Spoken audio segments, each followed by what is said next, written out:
The Indianapolis Colts are looking to get back on track before the bye as they head east to take on the New England Patriots. So, how can Anthony Richardson and the Colts offense get back on track? And what's it going to take to stop Drake Maye? Let's talk about it. Welcome to the Horseshoe Huddle Podcast presented by Indianapolis Colts on SI.com. My name is Andrew Moore, and I'm joined here as always by my co-host of the Horseshoe Huddle Podcast, Drake Wally. Drake, the Colts 1 week away from the bye week, and I think this team desperately needs the bye week to kind of regroup. But luckily, they're facing one of the worst teams in the NFL in the New England Patriots. The Patriots 3-9 on the season, definitely going through the growing pains of a rookie quarterback, not much help around that rookie quarterback. But if the Colts are go into this game expecting to win and expecting this to be an easy game, I mean, they're a very good chance of losing to the New England Patriots. So the Colts definitely have to take care of business on Sunday. Yeah, and it's a team that, isn't very threatening. I mean, they're 3-9, right? They've had Gerard Mayo hasn't exactly had a great first season as the coach, but I think you were also kind of expecting that. They rolled out Jacoby Brissett to start off things. So definitely weren't trying to say, you know what, we're going for a Super Bowl, baby, with that move. So, but yes, like you said, Drake Maye this is going to be an exciting matchup, man. These are, if I'm not mistaken, you're talking about the two youngest starting quarterbacks in the NFL right here. So right. There's probably going to be some ugly plays. There's probably going to be some ridiculous throws where you're like, what are you doing from both sides? But it's going to be exciting because you're getting a glimpse at the future of the quarterback position here for the AFC.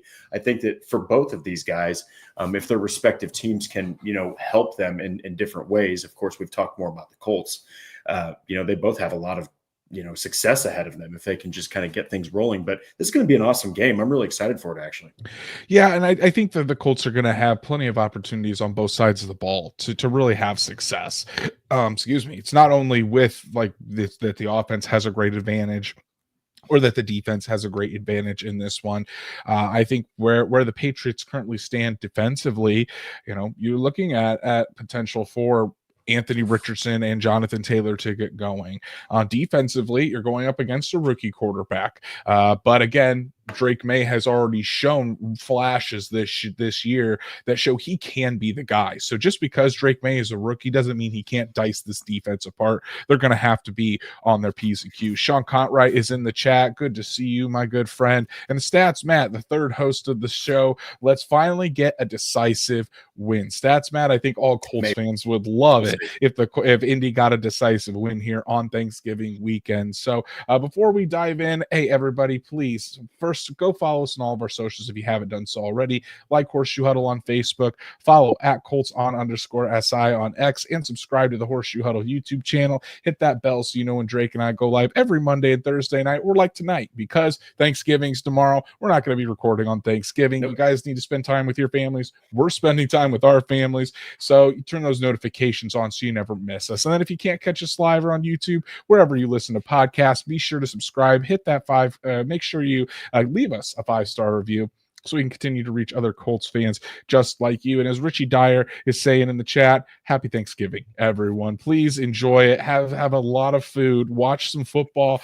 The matchups tomorrow, not the best. So to make those exciting, throw some money on there. Why don't you go to DraftKings, FanDuel, wherever your favorite sports book of choice, do some gambling. As Pat McAfee says, I'm going to have some money on all of those games. A Thanksgiving Day parlay, a Turkey Day parlay. It's always the most fun to do. But Drake, let's dive into the matchup that really matters this weekend. Colts Patriots. The Colts are actually favored on the road, 2.5-point favorites heading into Foxborough. 42.5 is the over/under. I honestly, I think it might be an under type of weekend, but we'll have to see once we get to our predictions. But it does seem like Vegas and the sports books are expecting the Colts to come out with a victory on Sunday.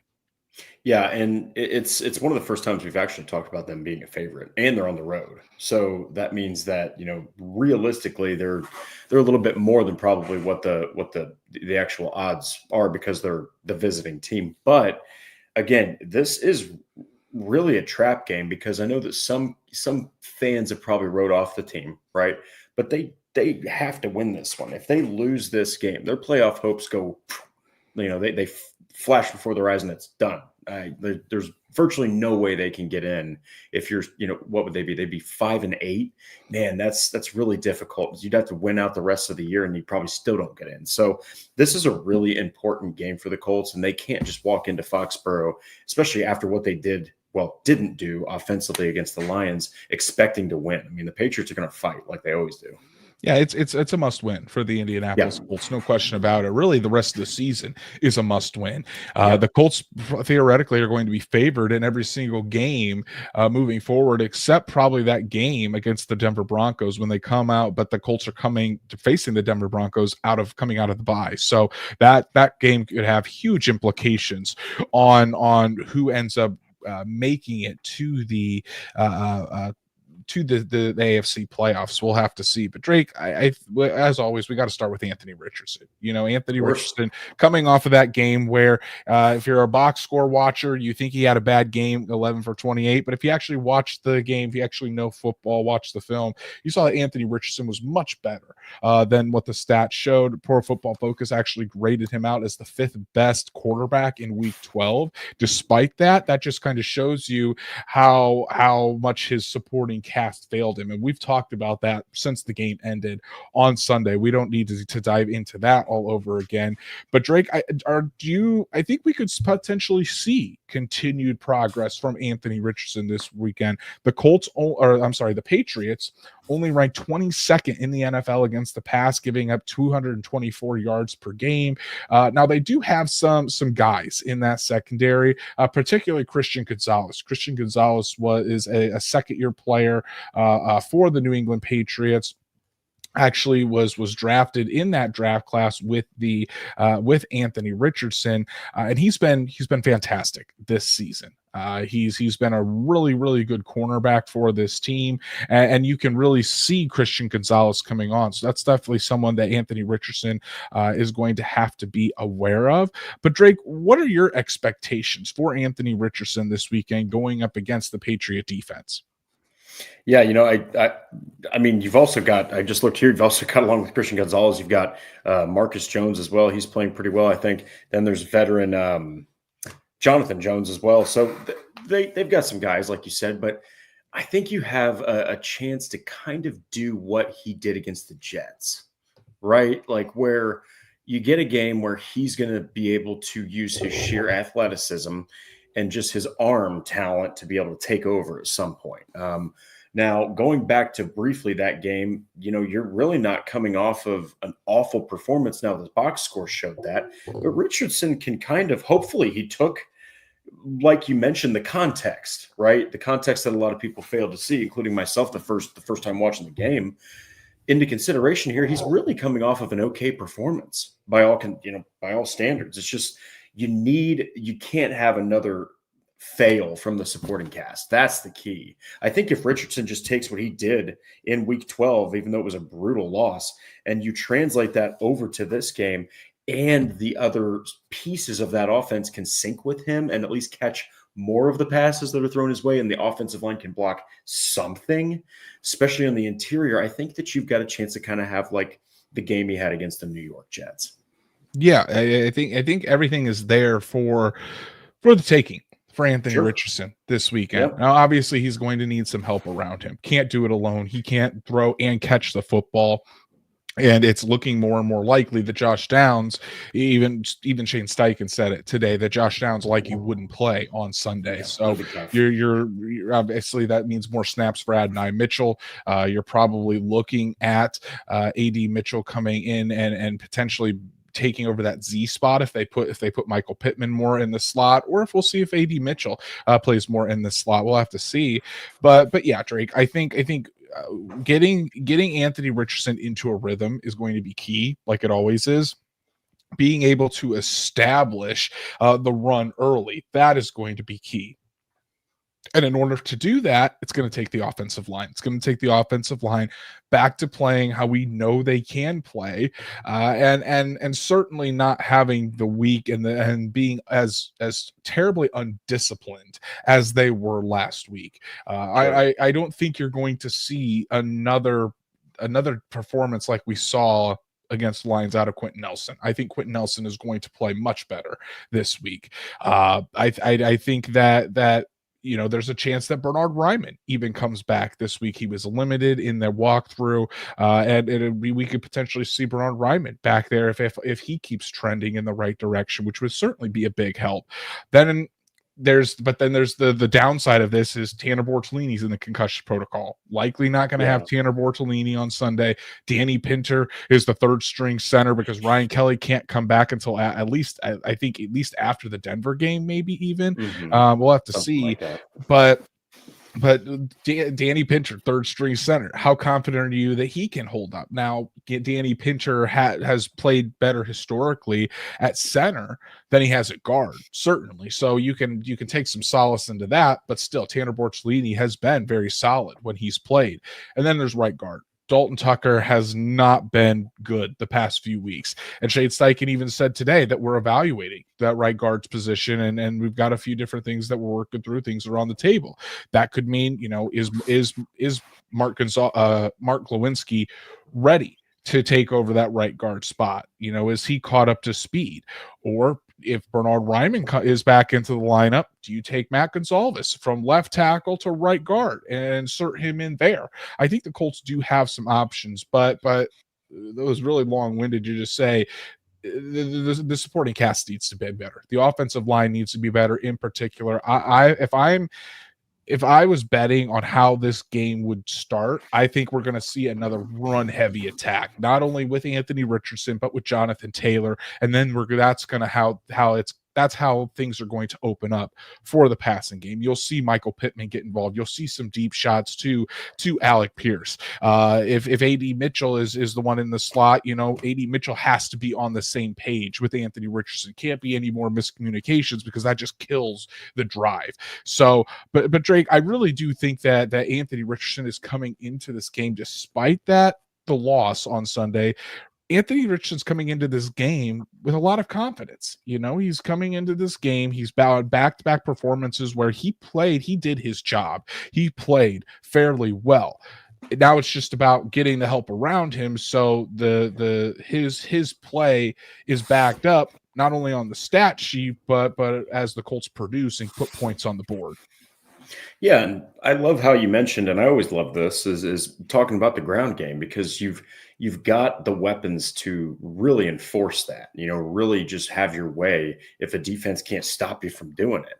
And the Patriots, while they're not bad necessarily against the run, they're definitely not good against the run. They're more like kind of probably subpar, mediocre, probably bottom half, about that midway point. But yeah, I would love if they went out there and allowed the offensive line to get theirs, get the not saying the respect back, because one game doesn't make you just lose respect entirely, right? Mm-hmm. But I mean, they got their asses kicked, dude. They did not look good. Nelson had probably, I don't know what happened in this one game, but he's so unbelievably good that you never talk about him sucking, right? You never talk about him. If you do, it's ridiculous plays like where he just mows over a defender and it turns into a meme on X. But in this game, he just looked uncharacteristically bad. Dalton Tucker on the other side was getting blown up, and then Tanner Bortolini was kind of getting blown up. So that entire interior was just blown apart right in Anthony Richardson's, pocket, and he's trying to look for throws and he can't do anything. That's why you saw so many like throwaways and throws to the field goal post and everything else.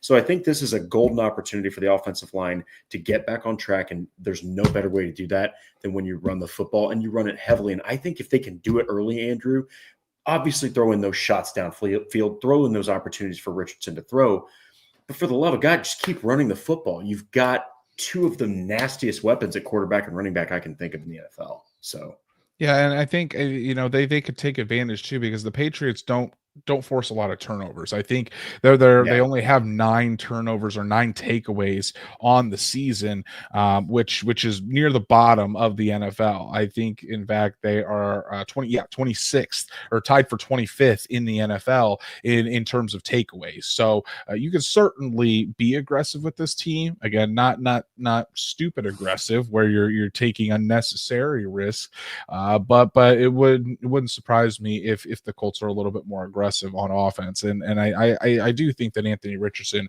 is probably in line for, I'm not going to say he's going to have a monster game, but I think Anthony Richardson is going to be on his P's and Q's, is going to have a decent game on Sunday. That being said, a big part of that, Drake, is getting Jonathan Taylor going, getting the running game going, because against the Jets, it started getting going early. However, the Jets adjusted, and Jonathan Taylor really couldn't get much from the second quarter on. Last week, only 35 yards against the Detroit Lions. Couldn't get anything going. So I think it's going to be key for Jonathan Taylor to really get going. Before we get to that, Drake, we're going to tackle this first stat of the day presented by Busch Light.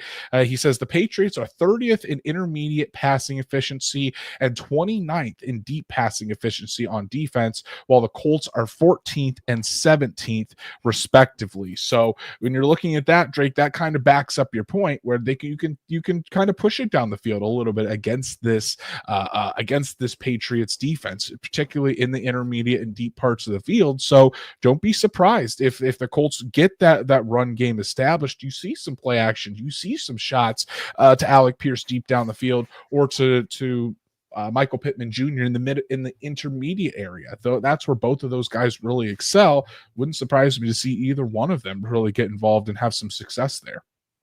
Yeah, and I love that he StatsMat brought that up, because Jonathan Taylor is coming off of an uncharacteristic, kind of like Quentin Nelson's single bad game. When have we talked about Jonathan Taylor having two crappy games in a row? I mean, right now, and I had this in my risers and fallers piece, he has over the last two games, 35 carries for 92 rushing yards. That is 2.6 yards per carry, no touchdowns. I mean, he has had about the most like blah type of performance you can imagine over these last two games. So I think that you are going to see plenty of Jonathan Taylor. I think that this is a bounce back opportunity if there ever was one. And like you said, if you can establish that ground attack where the defense has no choice but to put more guys in the box and respect it, of course, that's going to open up more downfield. And here's another one, another stat of the day from StatsMat. Anthony Richardson has completed 65% of his passes against cover 2 zone this season. The Patriots run cover 2 19.7% of their snaps, which is the 8th most in the NFL, and allow the 5th most yards per attempt in cover 2. Also, Anthony Richardson has recorded a league high 12.2 yards per attempt and a passer rating of 123.8, the third highest against cover 2 this season. That's mad. Holy cow. In his bag.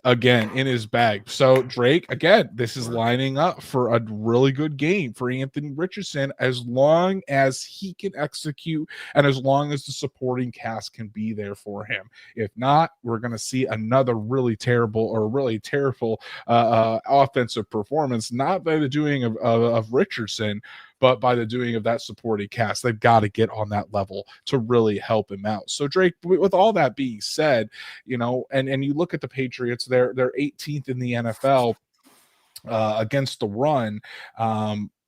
Let me get the stat up here. They're 18th in the NFL against the run, allowing 123.1 yards per game. So the last two games, like you mentioned, not very good outings by Jonathan Taylor. Just can't get him going.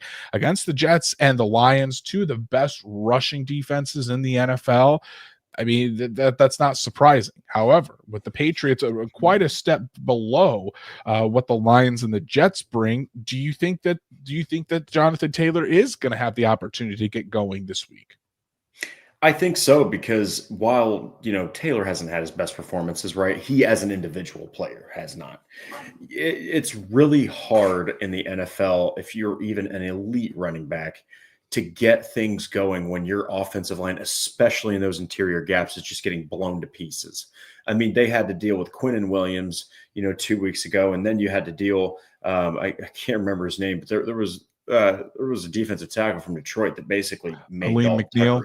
Oh, dude, he made him irrelevant in that game. It's really hard to get things going, because while Taylor, maybe they could call more outside runs, whatever, they were kind of down in those games. So I think the situational of the game also will matter. You got to get Taylor going so that your defense isn't out there for damn near 40 minutes. Okay. Like, it's no wonder they got so gassed in the fourth quarter, So they need to get Taylor going. I think that the offensive line is going to really be the catalyst to that. Though while Taylor is a great player, Andrew, obviously you know this too, you're really not going to have as many opportunities for those home run hits or those gains or those consistent runs if you don't have any blocking, especially on the interior. Yeah, and I think the Colts are really going to just the way Shane Steichen has talked this week. I think there's going to be a heavy emphasis on trying to establish the run, trying to get Jonathan Taylor going, because this offense is so much better when Jonathan Taylor is humming and running the football effectively. Yes. It takes so much of the pressure off of Anthony Richardson,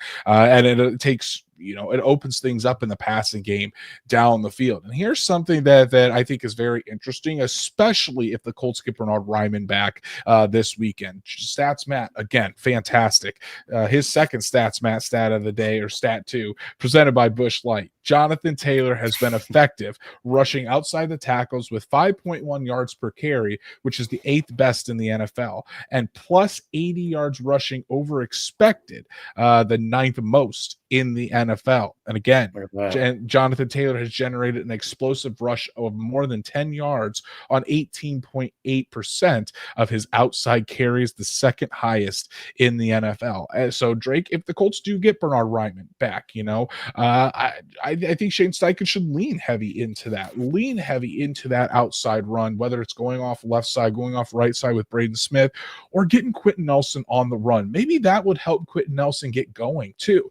Get him outside of the run. Quentin Nelson loves to be that lead blocker, loves to get trucking down the field, and the Colts have had success with that in the past couple of weeks when they pull Quentin Nelson, get him out in front of Jonathan Taylor, let him mow over somebody, and then as he does, Jonathan Taylor is building up that 4-3 speed. So again, I think this is going to be a much easier run defense that the Colts are facing, that Jonathan Taylor is going up against, than he has in the past couple of weeks. And it certainly hasn't helped not having Will Fries in there and not having Bernard Ryman out there. While Matt Gonzalez has been serviceable, Bernard Ryman is still, he's still one of the best left tackles in the NFL at this point. Whether people want to admit it or not, Bernard Ryman has gotten to that point this season. When you're up there in the PFF grades, you're up there in all the advanced metrics for back-to-back seasons. I think Bernard Ryman has officially arrived. So if he can get that, if Ryman can come back and get some better play out of that right guard position, certainly better play out of Quentin Nelson, Jonathan Taylor could be in line for a game where he could close in 90, 100, 110 yards on the ground. Yeah, and I love those. By the way, Stats Matt is absolutely cooking right now. What a dude. Thank you so much for all the metrics, man. That's why he's the third host of this show. I mentioned it in my analysis there too. If they can seal those edges, I mean, and Stats Matt provided the literal analytics that prove that Taylor is more explosive on the outside. That's fantastic. But still, you will need those inside runs. You're going to need that inside production. So this is really a big game for, I would assume right now, Dalton Tucker is your starter. It's a really big game for Dalton Tucker, and I can't believe I'm saying this, but this is also a big game for Quentin Nelson, because you don't want to go out there and have a second bad performance. Not saying he's going to, not saying you should expect that, but Quentin Nelson, I would expect, actually is going to go out there and have an absolutely dominant performance, because he's probably the kind of guy that doesn't want to look at that at a performance like he had against the Lions and, want anyone to expect that that's what he's going to do. So I think this is a huge, huge, huge game for the offensive line. And like you said, if they do get Ryman back, what do they do at right guard? Are they going to keep Tucker? Are they going to, put Glowinski in there? Are they going to put Gonsalves in there? That's a position to watch for the rest of the week until it's solidified. Yeah, and especially after the bye week too, because I think the Colts offensive line will be much healthier. And Glowinski will have been in, will have been with the team for a while. Then it'll be like 3 weeks after the bye or on week 4. That's if there is a change, I almost wanted to say that's kind of where I would expect it, but with how bad Dalton Tucker has been the past couple of weeks, it wouldn't surprise me if there's a change made for Sunday. But Drake, something else that's going to be important is not only the run game, but like we said, the supporting cast that Anthony Richardson is throwing to. Now, last week, the top three guys for Anthony Richardson were just fine. Michael Pittman Jr., Josh Downs, Alec Pierce, those guys were fine. Michael Pittman actually played probably close to his best game of the season. Josh Downs, well, the stat, he had 3 catches for 27 yards. I think he had close to 70 yards that were erased from penalties. So Josh Downs wasn't the problem. But there isn't going to be a Josh Downs likely out there. I think that's smart. There's no reason to push him. I think that the Colts are in a spot where, let him rest, let that shoulder get right. You're right before the bye. It gets a whole week off, and then see that way he can hopefully be back against the Broncos when the Colts come back after their bye. But so it looks like it's probably going to be a heavy dose of AD Mitchell in Josh Downs' stead. That being said, do you think AD Mitchell is the one that's going to end up stepping up for Josh Downs, or do you think it's going to be Pittman, Pierce? Who do you think are the receivers? And this could include the tight end group, but I think we all know the answer on that one. But which weapon of Anthony Richardson's do you think is most likely to step up this weekend against the Patriots? Yeah, and I can speak for Andrew on this. And on this show, until further notice, the tight ends will not be mentioned until they actually have a game worth mentioning.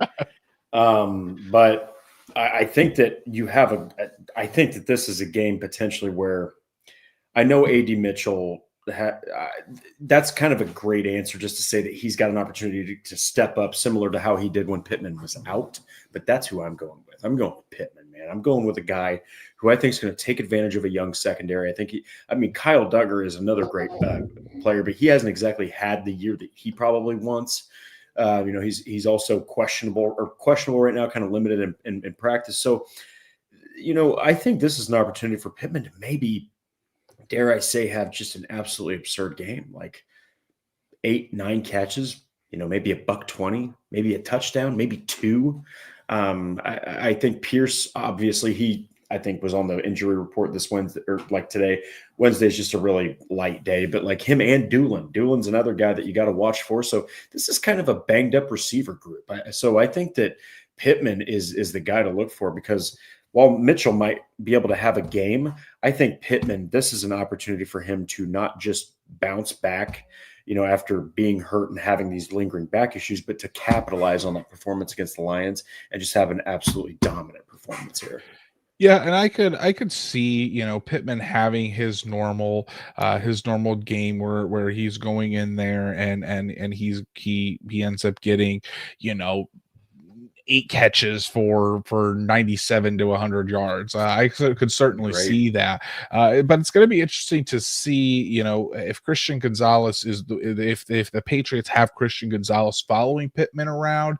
I'm not sure if the Patriots do that much. But if I do think that it seems like the back issues for the most part are starting to be behind him, because it's been a couple of weeks straight where Michael Pittman has produced, and he looked fine yesterday. And I always say this, earlier in the year, or when Pittman was really having trouble with that back, you weren't seeing him running over guys when he got the football.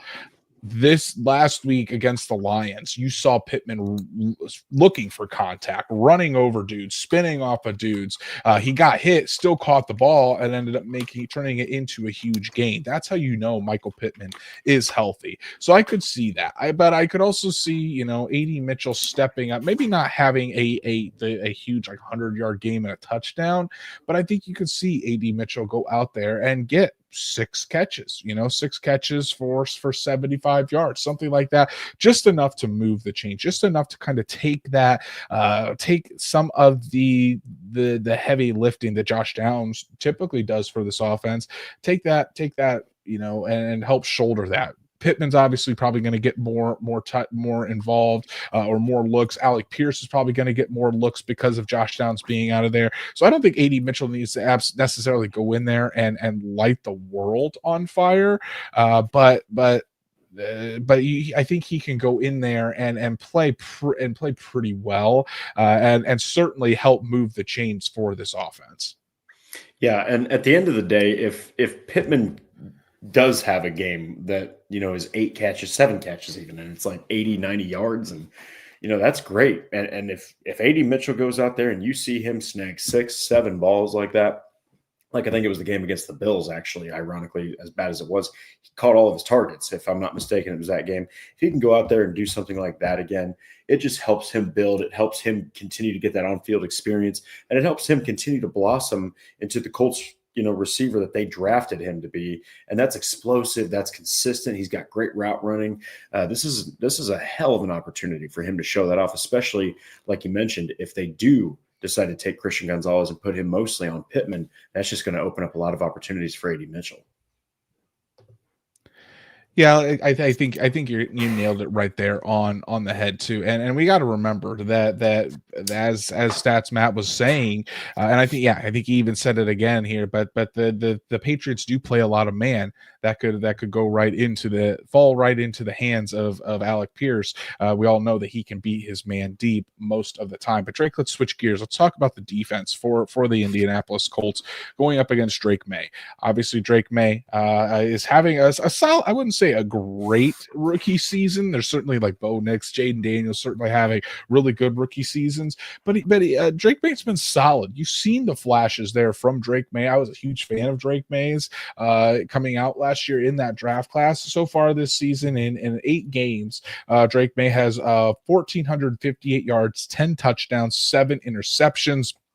But the Patriots passing offense, Drake, has not been that great. They are 32nd in the NFL, averaging only 167.3 yards per game. And a lot of that, too, has to deal with the offensive line. Stats Matt has a lot of stats, so we'll want to get some of these in here. But it's the Patriots are the 31st team allowed in pressure rate, while the Colts are 16th in creating pressure. That means there's going to be plenty of opportunities for the Colts to be able to create pressure. And here's another one from Stats Matt. DeForest Buckner has the highest pressure rate and the second highest quick pressure rate of all defensive tackles over 150 snaps. The Patriots interior offensive line rankings per position at pressure rate: left guard 16th, center 24th, and right guard 27th. Drake, it's looking like DeForest Buckner, even Grover Stewart, could have a huge game on Sunday because the interior of that Patriots offensive line isn't very good. So taking that all into account, Drake, what do you think it's going to take to stop Maye or at least really fluster the rookie on Sunday? I think it will take exactly what you just said, because every single quarterback in the freaking NFL, doesn't matter if you can get out of the pocket. Just look at Richardson. He faced interior pressure all day long. He was running for his life, throwing balls in the dirt, trying to get rid of it, throwing it at the end of the end zone, anything he could to avoid a sack. And guess what? He took no sacks, but he's a mobile quarterback. Well, I'm not saying Drake Maye can't get out of the pocket, not saying he can't move, but he is no Anthony Richardson. Okay, you could make his life absolute hell out there if you give him consistent pressure on the inside. I'll also say that he's got Gerard Mayo, right? I mean, Jaden Daniels, he's got, Cliff Kingsbury making the offense so simple. Then you've got, obviously, Bo Nix has Sean Payton. I think Drake Maye is, once he gets, the correct coaching, whatever you want to say, feet under him, NFL legs under him, I think I think you mentioned he reminded you of Justin Herbert a little bit. I love that comparison because that's the kind of quarterback I think that this kid is. And I think that he's got a lot of talent, but if you give him interior pressure like that, I think you've got an opportunity to get a couple turnovers, honestly. I want to give a shout out to our main man, Truitt. Thank you so much for all of your support, Truitt. Happy Turkey Day to you as well. Hosting the in-laws. Hopefully they're having a great time. Hopefully they're watching Horseshoe Huddle podcast with you. If not, hey, we're appreciate that you're watching us, tuning in before your Thanksgiving. And Truitt, make sure you enjoy the time with your family. You deserve it, brother. Thank you so much for all of your support. But yeah, Drake, I mean, we talk about this every week. The worst pressure that a quarterback can face is right up the middle, right in their face, especially for a rookie. It takes some time to get used to that. And while Drake Maye is definitely not a statue back there in the pocket, he can run. He can certainly make plays with his legs. getting right up into his face with guys like DeForest Buckner and Grover Stewart, guys that can really get to the quarterback quickly. I mean, if you're Gus Bradley, send Zaire Franklin right up the middle on a blitz, because I think that could certainly work. But the strength of this Colts defensive line obviously is DeForest Buckner and Grover Stewart. Latu is coming on, but I think you could still say that Buck and Grover are the two best guys on this defensive line, maybe the two best players on this defense, arguably, depending on the day from Kenny Moore. But I mean, looking at that, I think if the Colts defense can keep Drake Maye in the well, and really pressure him, force that pocket to collapse, they're going to have some chances to create some turnovers. And this is kind of talking about keeping him in the well. Another stat of the day: Drake Maye has 30 scrambles for 288 yards and a touchdown. His 9.6 yards per scramble is the fourth best in the NFL. However, the Colts have only allowed 5 yards per scramble, which is the second fewest. And Drake, that's honestly something that we haven't really talked much about, that this Colts defense has done this year. They've really, for the most part, they've handled mobile quarterbacks fairly well, especially out of structure, which in the past hasn't always been the case. So definitely credit to this Colts defense for certainly being able to adjust to that. But again, Drake, with how the Patriots offensive line has been struggling, especially in the interior, I'm looking at DeForest Buckner and Grover Stewart, and if those guys if they put more attention to the middle, that leaves Latu on the outside one-on-one. That leaves Kwity Paye on the outside one-on-one. And with Latu being double teamed at an egregious 20% rate so far this season, 1 out of every 5 snaps, Latu's facing a double team. Because when he's single covered, most of the time, he's pressuring or getting to the quarterback, especially of late. Yeah, and after back-to-back performances with sacks, if you can get that kind of performance that you need, like you mentioned, from the interior guys like Grover, like Buck, you will see those cleanup sacks, and not even necessarily cleanup sacks. If the interior is getting pressure, a lot of times that means the pocket is just shrinking at a rapid rate. So I also will say, though, there was an article I wrote recently where I looked at some analytics on the depth tackles for the Colts, the depth interior tackles like Raekwon Davis, who, by the way, is having an absolutely awful season, and Taven Bryan, who is subpar pretty much always across the board. When those guys take a break, I fully expect, if New England is in the situation to do it, they're going to try to run the football. So I'm also looking at the depth defensive tackles in this game too. They also need to play better, and they also need to provide support for guys like DeForest Buckner and Grover Stewart, because they can't play every dang down. Yeah, I'd agree. And then because when Raekwon Davis and Taven Bryan do come into the game, do give those guys some relief, that's when this Patriots team could look to the running game. And that starts with Ramondre Stevenson. Ramondre Stevenson, while he hasn't had the best season, Drake, he's still producing for the New England Patriots. He has 598 yards on the ground, 6 touchdowns, but he's only averaging 3.7 yards per carry. Antonio Gibson is the other running back for the Patriots, who's got 311 yards, but no touchdowns on the year. So again, the rushing tandem for the Patriots isn't the greatest, but they've had more success running the football than they have through the air. The Patriots do have the 21st rushing offense in the NFL. They're averaging 112.8 yards per game. That also includes Drake Maye. Drake Maye adds that scrambling element as well. Another stat of the day presented by Busch Light. The Colts allow the Colts allow 2 more yards a rush when Grover Stewart is not on the field, and allow an explosive run twice as often. So Drake, that's kind of what you were talking about. When Grover Stewart isn't, when it's Raekwon Davis in there for Grover Stewart, when Grover Stewart isn't on the field, that's when teams are typically attacking this Colts defense against the run. And then again, that just kind of goes to show you how important Grover Stewart is for this Colts run defense. Yeah, and like you mentioned, I mean, I think Antonio Gibson is definitely the more explosive running back between the two. But Ramondre Stevenson, I mean, he's definitely more of your downhill runner. He's more of your power back. So when you can't get interior blocking, and like Stats Matt mentioned earlier, the guards in the center for the Patriots are collapsing a lot of times. They're just letting defense through. Your yards per carry is not going to be too hot. But I will say that if they can, they will absolutely lean as heavy on these two as they can, because they're top, like two of the top receivers. Actually, I had to mention this. Hunter Henry's the number one guy with 51 catches. Not far behind, you've got Austin Hooper, who's the other tight end, fourth with 27. And then it's Demario Douglas and Ramondre Stevenson, 48 and 28 catches. So this team leans heavily on their running backs, and they lean heavily on their tight ends. So if they can lean on that ground game, oh man, they're going to lean on those two running backs a lot. So you have to get that interior penetration. Yes, definitely. And Wyatt Law says the Tyquan Lewis and Dio are a better interior duo than Taven and Raekwon, run and pass. It's interesting that you say that, Wyatt, because is fair. Yeah. You're seeing more and more interior pass rushing snaps from Dio Odangbo than earlier in the season. I love it. Raekwon Davis and Taven Bryan are not playing nearly as much, because with Latu, you want to have Latu and Paye out there. Or obviously, they're your two best pass rushers on the outside. You have Buckner in there. But on those pass rushing snaps, especially, Dio Odangbo has been the one coming in there to rush from the interior, and it's helped the Colts get more pressure, get more sacks on those third and longs, because Taven Bryan's not doing it, obviously. Raekwon Davis isn't doing it, obviously. So you definitely want to see.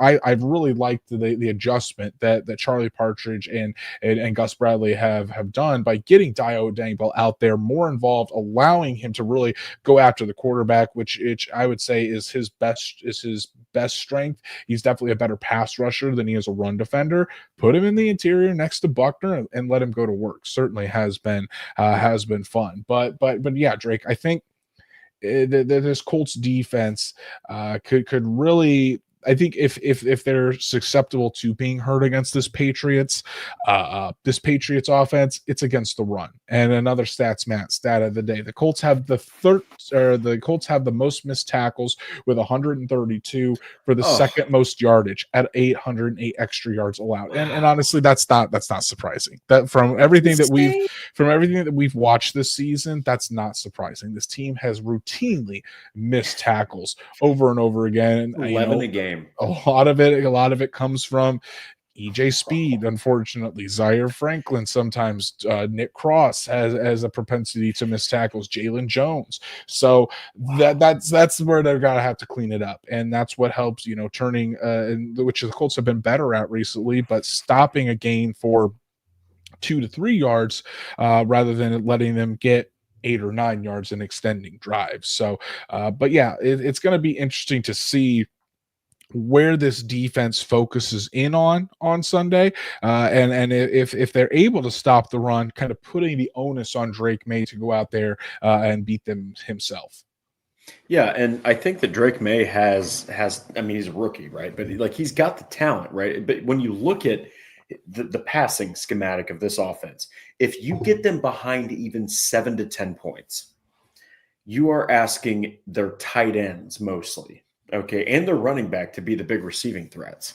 And the running back that's catching the most passes is not even a receiving running back. So the Colts really need to snuff out Drake Maye as soon as possible, capitalize offensively, hold the ball longer than just a third of the game, and then force Drake Maye to play from behind, even if it's just 7 points. You're already kind of sort of taking away a little bit of the ground game, and that's just so important for the Patriots. So we'll see. But I think that, like you mentioned, it's going to be that defensive front. It's going to be that defensive interior. This is a game where they can win, and they can win often.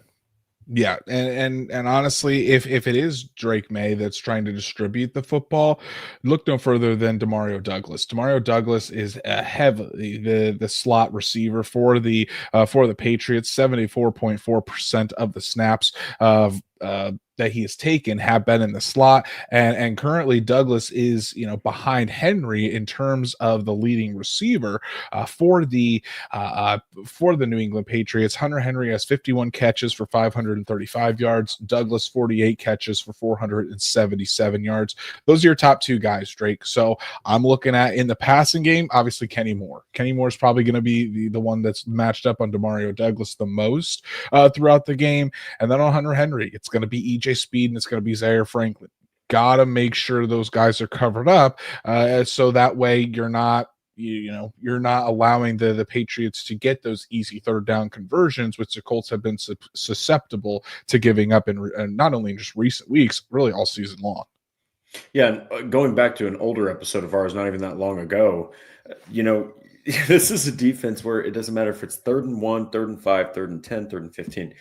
You're just watching the game going, they're going to give this one up. You just don't want to feel that way. And obviously Gus Bradley wants to do better because third downs are just so critical, and it's great for the defense if you can stop it. You're forcing a 4th down, and then it's just monumental for the offense. So it's really kind of a little momentum swing when those get converted. So you don't want to allow that to happen.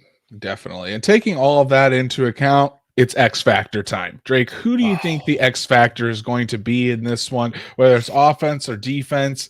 It's going to be, I think for me personally, just everything that I've heard this week, mine is pretty easy who I'm picking for my X Factor, but I want to hear from you first. Who is going to be your X Factor between the Colts and the Patriots? It would be easy to say Anthony Richardson, but again, I think that kind of like we've mentioned, he looked far better than his numbers indicate. So I think that he can just take that performance back over and just kind of, forget about the Lions game because technically he didn't fall apart after the Jets breakthrough performance. I'm looking at Jonathan Taylor here. Okay. I want to see Jonathan Taylor. I want to see a great game from Jonathan Taylor. And it's kind of a sub nomination as the offensive line, but it's really Jonathan Taylor. I think that if you can get him going, you can operate behind him. You can let Richardson start to incorporate stuff behind him. It just opens up the whole game plan. You can start to operate more downfield, which, as we just told in a stats match, helped us find out here, the Patriots are really not that great when it comes to those downfield shots with guys like Alec Pierce. So it's on Jonathan Taylor, man. I think that it obviously starts up front, but he needs a really big game. You cannot have a third straight bad performance from your top offensive weapon. Yeah, I think that's definitely a good pick, and honestly, that's who my X factor is, Drake. You took the words out of my mouth. It's Jonathan Taylor, because from everything that Shane Steichen has said and everything that they've alluded to, the Colts are really focusing on how to get the ground game going. I think they know how important it is for Jonathan Taylor to get going, not only for this offense to have success, but to get Anthony Richardson into a rhythm and to get him settled into the game to open up the passing game. So the Colts have had success running Anthony Richardson. I think they will still continue to do that. I'd expect, another 9 to 10 carries for Anthony Richardson on Sunday. But it's got to be Jonathan Taylor. Jonathan Taylor has to be consistently getting yards and producing for this Colts offense to get where they want to go. And I think that the Colts are really focusing in on how to get Jonathan Taylor going. Wouldn't surprise me in the slightest to see Jonathan Taylor get a heavy workload on Sunday. Let's look at the chat to see what everyone is saying here. Wyatt Law is saying A.D. Mitchell is his X factor for the week. Talked about Mitchell earlier in the show, getting a bigger workload with Josh Downs out this week. Stats Matt is saying whoever plays right guard, the Patriots' best defensive lineman is on the interior, and he's only played one game until now. If we can get better right guard play, it should help out the entire unit and run game as a whole. Yes, I think you're talking about forgive me if I'm wrong. Are you talking about Christian Barmore, Drake, or not Drake? Stats Map on the interior of the defensive line there. But yes, whoever plays right guard definitely going to be key in this one. Yep, Christian Barmore. So that's who I thought. And then the CFO from the top rope, Grant Stewart. You know, Patrick hasn't commented the entire episode. The CFO comes in off the top rope with Grant Stewart. I love it, dude. I absolutely love it. Patrick, hey, hopefully you're doing well, man. Hopefully you have a fantastic Thanksgiving with you and your family there, brother. We love to see it. Sean Cotright is saying the linebackers on defense, EJ Speed, Zaire Franklin, and Taylor offensively, really, yeah, smart. I think right there in the center is going to be crucial. Absolutely. Tressa is saying Jonathan Taylor here too. Keep giving him the ball. And then Paul Wilson, the end zone is my X factor. Pathetic, but we need to find it. Paul, you take the cake for the menace of the evening, brother. Absolutely. But and that Drake, let's just go to our prediction off of that. Do you think the Colts are going to find the end zone this week? Colts Patriots in Foxborough at Gillette Stadium, 2.5-point favorites for Indy. Do you think that holds, Drake, or do you think that the Patriots are going to upset the Colts and Indy ends up going into their bye week with their tail between their legs? Anthony Richardson took no sacks when his line was completely falling apart. Okay, I think the line's going to play better because that's the worst you can possibly play. All right, getting pressured, I believe it was on 50% of his snaps taken. You know, when he's dropping back. So I think this is an opportunity for Anthony Richardson, Jonathan Taylor, even the defense to bounce back. While I don't think that they're just going to walk into Foxborough and destroy New England, I think it's going to be, like we mentioned earlier, a decisive victory of sorts. Give me Colts 27 over the Patriots 17. I think that they're going to get at least a 2-score victory. I think it's going to probably go over the over-under. If for no other reason, I think that Anthony Richardson's going to, again, have kind of a similar performance to like he did against the New York Jets. Yeah, I do too. I think that Anthony Richardson is going to end up being having a really good game in this one. I don't think that I think that the game should be handled pretty decisively. The final score, I'm going 24-17 Colts. I think that for the most part, the Colts are going to have a 2-score lead in this one. So while it ends up being a 1-score game, I think maybe the Patriots score late in garbage time to make it 24-17. But yeah, I think I'm pretty confident in the Colts this week, especially the supporting cast, because of how embarrassed they were against that Lions team. That this offensive line is not used to that. Quentin Nelson is not used to that. I think getting Bernard Ryman back should certainly help. And I have a feeling that the Colts run game is going to be much better this weekend. So I'm going Colts 24, Patriots 17, and I think it's going to be a pretty easy win for the Colts heading into their bye week. Let's look at the chat to see what everyone else is thinking. Drake, Colts should win from Wyatt Law.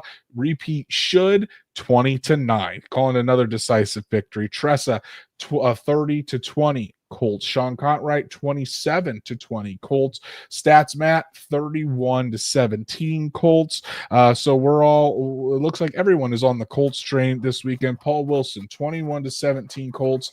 Things are going to play down to the opponents. Certainly they've done that in the past. And Patrick 24-23 Colts, just sneaking out the victory there in Foxborough. Whitelaw is asking who plays center. Pinter. If Tanner Bortolini cannot pass concussion protocol, it will be Danny Pinter playing on Sunday. Honestly, I think it might be Danny Pinter on Sunday. So his stats Matt doesn't like it because it's graphic material. We're all on the Colts this weekend, but it's Colts fans that watch this podcast. So listen, it's not unlikely that we're all on the Colts. But yeah, I think Indianapolis is going to get the win on Sunday. And again, I think they're just the better team. And I think coming off of that embarrassing loss, they're a little upset and they're a little bit more focused on the details, especially that offensive line. They're going to be ready to roll on Sunday. But Drake, let's take a look at the at the injury report for the Colts, because obviously since it's Wednesday, there's going to be a lot of names on here. The Colts only did a walkthrough today, but we can kind of talk through each one of these from today. Obviously, we talked about it. Tanner Bortolini's in the concussion protocol. Josh Downs dealing with that shoulder injury. Both those guys, I would say, Downs has already been confirmed unlikely to play. Tanner Bortolini came into the facility on Monday with concussion-like symptoms, self-reported, so he was in the protocol. And it's hard when you come in on Monday and self-report those symptoms to pass the protocol by Sunday. So Drake, if I was betting on these guys playing on Sunday, I'd bet against it. Yeah, and especially for Josh Downs, just because the injury that he sustained, he took himself out of the game for it, and it was after he already had it and went back into the game, leaps out for a touchdown, falls right on that shoulder. That's a big one. I'm not really too concerned about Braden Smith, but while it's a little down the names that didn't practice outside of maybe Alec Pierce, that was kind of an interesting one for me. I was, wondering, hopefully his foot's okay, because it was kind of one that popped up. But Bernhard Raimann, I mean, again, if you can get him back on that left side, who knows what they do at right guard. I'm not saying that they don't believe in Dalton Tucker, but you need results, and you cannot have the inside of your offensive line getting constantly blown up. So. Yeah. I think that Bernhard Raimann is on the way back. Obviously, He needs to probably get to a full participant by Friday before the Colts will reinsert him into the starting lineup or into the lineup again. But it's trending in the right direction. Ashton Dulin left the game with an ankle injury. He's a big if. Alec Pierce injured his foot against the Lions, but he said he's fine. Shane Steichen said he's fine. Again, just being kind of cautious with it. And then Pittman and Tucker, both full today. Pittman should be good. Tucker as well. Don't have any concerns with those guys. And Braden Smith with that personal matter. Patrick just took the crown right back for the menace of the day with that comment. But Braden Smith, I don't think that's anything to worry about either. Braden Smith will be starting at right tackle for the Indianapolis Colts. But yeah, Drake, it's really Josh Downs and Tanner Bortolini are the biggest names, and you hope you get Bernhard Raimann back for Sunday. That would certainly be a big boost to this offensive line. Yeah, and they've missed him. I know Matt Gonzalez has played better, but you absolutely would love to have a top 10 tackle back in the NFL anytime. Yes, exactly. So Drake, Colts Patriots on Sunday. One more stat of the day. First game for Indy and Foxborough without Bill Belichick since 1999 when they were in the same division. And I think that's a good omen because I do think that the Colts are going to come out on top on Sunday. If not, you can pretty much kiss any hope of the playoffs goodbye. But if they do, it creates a little bit momentum and a feel-good feeling heading into the bye week where these guys can rest up, get their minds right, and then look forward to the stretch run. But that doesn't happen unless they take care of business on Sunday. Yeah, you can't overlook this team. Again, New England, while they were never really competing for the playoffs, obviously, they are still going to go out there and fight. They're going to do everything they can to win. Drake Maye is going to do everything he can to win. He's a gamer. He's a baller. He's going to go out there and he's going to have a hard-nosed attitude. And at the end of the day, you just can't let New England play that smash mouth style of football because that's going to favor them. It's going to give them the best chance to get the victory. Colts need to be the ones to play smash mouth and take it to them instead. So that's our show for tonight, guys. Really appreciate everybody tuning in the night before Thanksgiving. Talk some Colts football with us. I want to give a shout out to our lone super chat of the evening. Goes to our boy Truitt. Thank you so much for all of your support. Thank you to Stats Matt for all the fantastic stats that you provided tonight and everyone else that joined us this evening. Really, really appreciate all of your support. If you haven't done so, again, please go follow us on all of our socials, like Horseshoe Huddle on Facebook, follow at Colts_SI on X, and subscribe to the Horseshoe Huddle YouTube channel. Make sure you click that bell so you know exactly when Drake and I go live every single time. And then wherever you listen to podcasts, please subscribe, give us a 5-star review so we can reach other Colts fans just like you. Drake, what do you got out on the site here that people need to go check out leading up to the Colts matchup with the Patriots? Yeah, so I covered some articles, detailing how the Colts offensive line had a lot of ineptitude against the Lions. So go check that out. Honing in on that defensive tackle position and the depth. Colts are really lacking production in their interior depth, which is why you're seeing defensive ends getting put in defensive tackle positions. So go check that out. And of course, there's the most recent one, which is the Wednesday injury report. Yeah, definitely check that out. Shout out to Patrick for the super chat. Turkey. That's just for Drake to clear his beer. That's all right. That is, to clear that final sip of beer. Patrick, thank you so much, brother. It's why you're the CFO. We appreciate the hell out of you, man. Happy Thanksgiving to you and yours. Yeah, check out Drake's pieces on horseshoehuddle.com. And for myself, I've got a piece coming out on Anthony Richardson. As always, we talk to Anthony Richardson every week, but he really dove into the sense of urgency this Colts team is feeling down the stretch. Really interesting stuff from Anthony Richardson today. Make sure you check that out. I've got to have some more pieces out later this week on horseshoehuddle.com. Go follow Drake at DWalsterDrake. You can follow me at Andrew Moore NFL, and we'll be back on Monday night to get you all wrapped up from Colts, Patriots, and send you guys into the bye week, hopefully on a victory Monday. But everyone, enjoy your Thanksgiving. Enjoy time with your loved ones. Thank you all so much. We're very thankful for all of you that watch us, listen to us every single week. Yes. Join us in the chat. Means the world to Drake and I. So everyone have a fantastic holiday. We'll see you right back here on Monday night to talk more Colts football with all of you.